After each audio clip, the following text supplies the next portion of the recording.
Hi friends, welcome to Benchmark Unit 7, Week 1. I'm Ms. Cosmos. Today we're going to be rereading Rail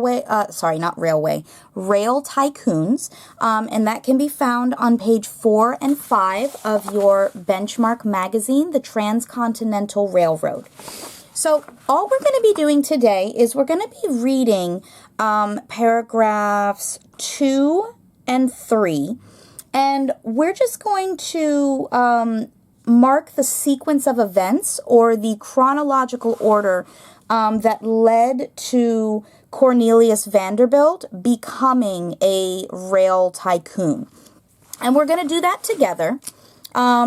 I am going to use a different color than I used last time so that we can see it better. If you would like to use, you can use a pencil if you'd like, or if you want to get a highlighter or something like that, you are welcome to do that. So we're just going to start reading right here. They were men like Cornelius Vanderbilt. And I just decided to start here because this is the first time his name comes up. So I don't have to go back to the beginning. I'm just going to start at Cornelius Vanderbilt. And we're going to look for words that kind of help us track the dates or the times or when things happen. So we're looking for words like then, after, later, and then all of the dates, of course. So those are the words we're going to be looking for and circling. So Vanderbilt started, I'm going to circle this word because this is where we begin, started, a ferry business as a teenager. Then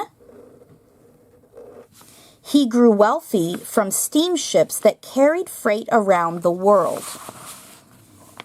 In the 1940s, I'm going to circle this, Vanderbilt began, that's a good word for chronological order, began investing in Northeastern railroads. So this word right here tells us that in the 1940s was the first time that Vanderbilt began to invest in the railroads. So over here, he started his ferry business, and then in the 1940s was the first time that he was actually using his money to buy or build railroads.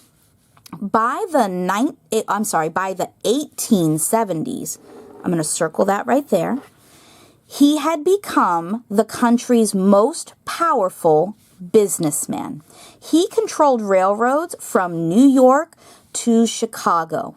And then over here it says another tycoon, Jay Gould. We're just going to ignore that because we were only interested in Cornelius Vanderbilt. So we're done. That's it. And now because of our words, we can track the order, the chronological order that led to him becoming a railway tycoon. So Vanderbilt started, this is where we begin, a ferry business as a teenager. Then, this happened next, he grew wealthy from steamships that carried freight around the world.